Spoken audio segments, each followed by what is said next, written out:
What does it mean to be successful in life? When we look at someone objectively, what does it mean to be a successful human being? To deserve the ability to propagate, to move our ideas forward in life. My name is Tarab. I make videos about emotional intelligence every day. My mission is to give you the tools you need to do whatever you want in your life, quite literally. So, over the last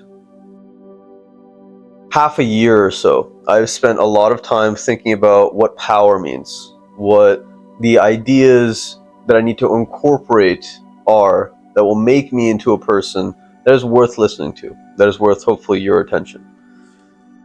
And so I've done a lot of observing.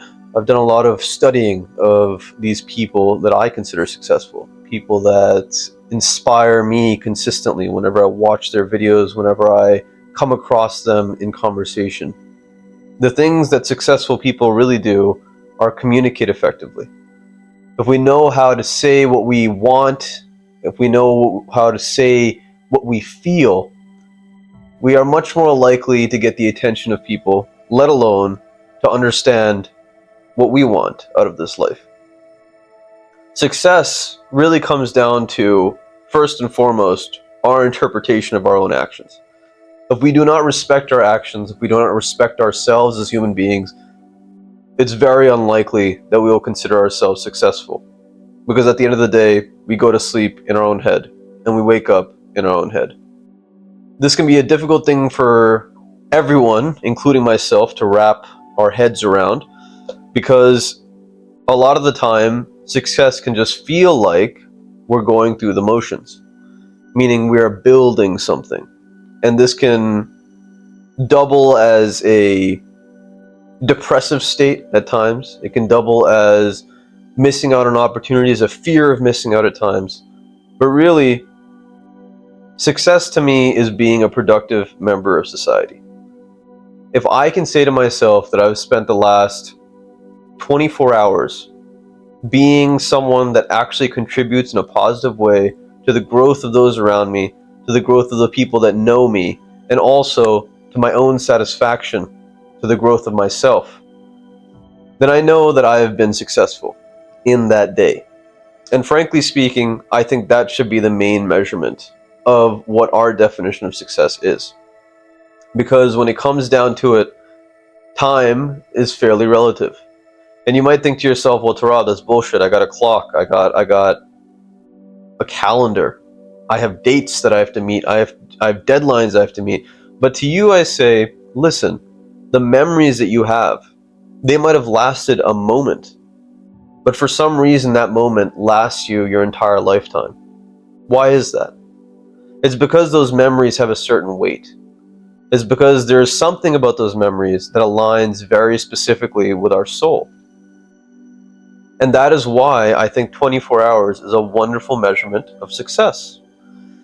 A lot of the wiser people that I follow, a lot of people that have more experience in the realm of success, in the realm of achieving great things, say that try to be better the next day, 1% better. Try to be a little bit more on top of your shit the next day.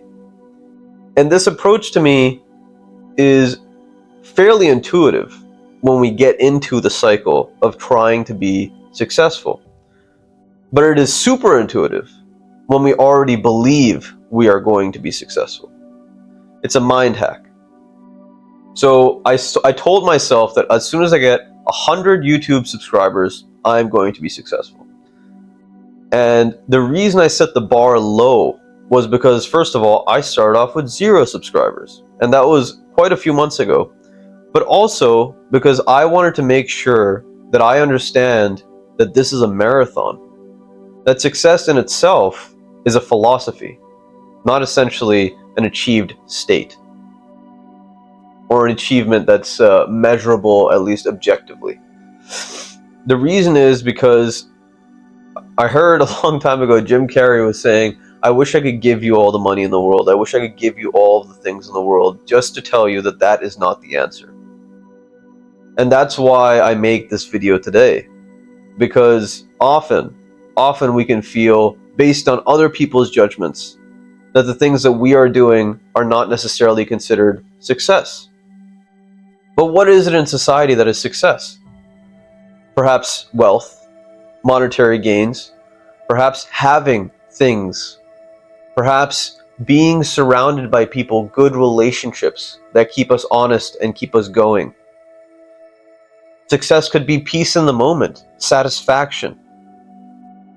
But at the end of the day, these are all reliant on our own actions. If we continue to go forth and blame other people about our lives, oftentimes we're not going to end up hitting the goals that we want in life. The deep conversations that I've had with plenty of people in my life, people that I love, people that I have difficult conversations with, people that I have easy conversations with. But the end thing is always, it comes down to the last 24 hours of your life. Now, if you spent that time having fun, if you spent that time genuinely in a flow state of genuinely enjoying life, then perhaps we can consider that success. Perhaps you can say to yourself, when you go to sleep at night, I had a good fucking day. But if you spent the last 24 hours living hedonistically, knowing that you are doing things in excess, knowing that you are doing things that are necessarily bad for your health, and still persisting, then I promise you tonight will be difficult. Because the nighttime is for us to reflect. Because if every day is a lifetime, the mornings are when we are born, and the night is right before we die, our time to reflect. And so, hopefully, we get into a state where we can think back very objectively, almost ruthlessly, about the things that we have done over the course of the 24 hours. And hopefully we can come to a conclusion that we can do better tomorrow. That in our next life, we will be better. The reason I think this is important is because this life can drag very, very easily. The difference between being satisfied and being complacent is literally how we look at it. And a lot of people, we spend a lot of our time, especially in the West, getting into schools, doing a 4-year program, moving forward, doing another 4-year program, and eventually getting the carrot on the stick, which is a degree, a job, as an employee. The goal being making a living and living the life that we want. All along the way, not knowing at all what we want.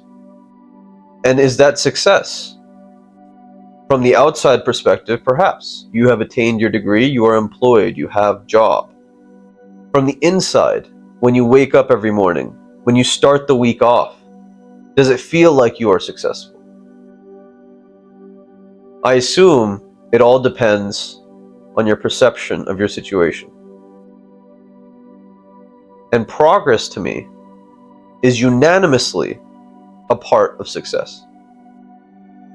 Living days as a lifetime and trying to make sure that the next day we are a little bit better. Or we're doing things a little bit more differently. Or we're injecting a little bit more novelty into our lives. Or we're trying something new. Or we are building on something that we have done for a very long time. I'm very excited. I haven't been able to go to the gym for the last 2-ish months because my hair is growing in. I got a hair transplant in Turkey a little while back. I had the luxury of getting a hair transplant in Turkey a little while back. And they told me not to work out. And now I'm realizing, once again, how difficult it is to get back into a habit. To break a habit and to get back into emotion. But I know how really simple it is. At the end of the day, all I need to do is work out for 5 minutes a day. You might think to yourself, well, Tarab, that's like fucking nothing. What do you mean? How are you going to gain any muscle? You're barely working out at all. The idea is not to start gaining muscle immediately, at least in my philosophy of the world. Because if my life is 24 hours, then I will not spend half of it working out. Period. It's not something I'm particularly interested in. But I will spend a portion of it working out. And the idea is to build that muscle up, build that philosophy up over time, so that when that time rolls around in the day, I think to myself, at the very least, that I should go and be active. How I go and pursue that, entirely up to me. I think a very organic and realistic way to look at progress in life. Do the bare minimum and keep trying. Keep doing it. Build the habits up. But again, success comes down to our perception of it. Really. And I think a lot of us spend a lot of time bashing on ourselves. That reflection at the end of the night, though ruthless, is not grounded in self-love. Is not grounded in necessarily awareness of what our child selves, our higher selves need in life. And I think that's where success begins to buckle and actually turns into torture. Many successful people, Alex Hormozi comes to mind, talk about the valley of despair. The idea that we move in our progress to success, we must go through a period of being highly depressed, of not necessarily seeing results. And in this period is when most people give up. I can understand where he's coming from. I can understand that he has accomplished probably more things than many people in this world will accomplish. However, I do not believe that any part of this journey necessarily needs to be torture. Because you should be able to find peace whenever you need it. Peace is a philosophy. Peace is a mentality. It is a learned skill to get to that state of mind in life. And obviously, balance. Balance is going to be the essence of your success. Many of the greatest people say, don't just watch what people do in their career lives to determine how to act. Watch precisely what they do in their personal lives as well. It will give you an understanding of character beyond what monetary gains, beyond what physical objective gains can give you. And I pride myself in genuinely trying to build up my personal life alongside my career goals. Because I believe they're both hand in hand. And I'm unwilling to sacrifice, frankly, my peace in life. Or at least the ability to get back to it when I need. So hopefully you found this interesting. And hopefully you can think of moments in your life where you've thought you're not successful and moments in your life where you think you are successful. Because if there's no moment in life where you've thought to yourself you're successful, I would advise you to rethink your life. I would advise you to start loving yourself more, genuinely, trying to take care of yourself more.